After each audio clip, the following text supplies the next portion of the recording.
Greetings, literature lovers. Today we are going to talk about literary theory in detail, what it is all about, and what's the history behind it.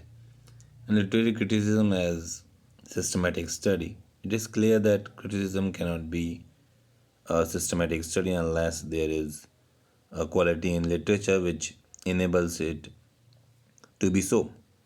We have to adopt the hypothesis then that just as there is an order of nature behind the natural sciences, so literature is not a piled aggregate of works but an order of works.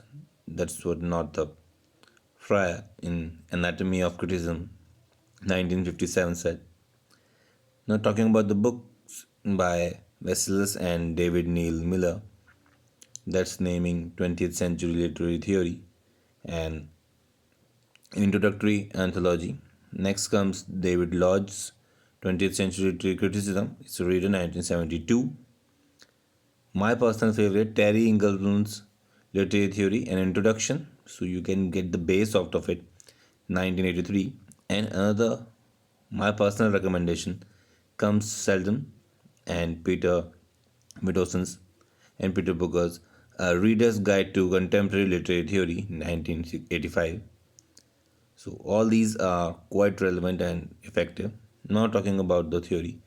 From theories to theory, English as a discipline was designed and consolidated during the second half of the 19th century, and it was consequence of the coming of the national dimension into prominence.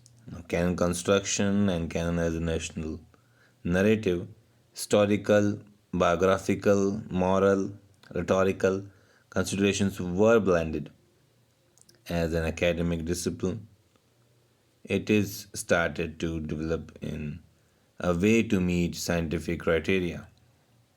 From theories to theory, let's talk about neocriticism. It was a movement in literary theory that dominated America and had an impact on English literary criticism in the middle decades of 20th century. Its chief critical strategy was close reading, that's important, particularly when discussing poetry, emphasizing that a work of literature functions as a self contained, self referential aesthetic object. Now, talking about New Criticism in detail, New Criticism developed in 1920s, 30s, and peaked in 1940s, 50s, and the movement is named after John Crorenson's 1941 book, The New Criticism. That's important. New critics focused on the text of a work of literature and tried to exclude the author's biography and intention, historical, culture context, and moralistic bias from the analysis. Reader's response was not taken into account either. Now, from new criticism, we are often performed a close reading of the text and believed the structure and meaning of the text were intimately connected and should not be analyzed separately. The main aim of new criticism was to make literary criticism scientific.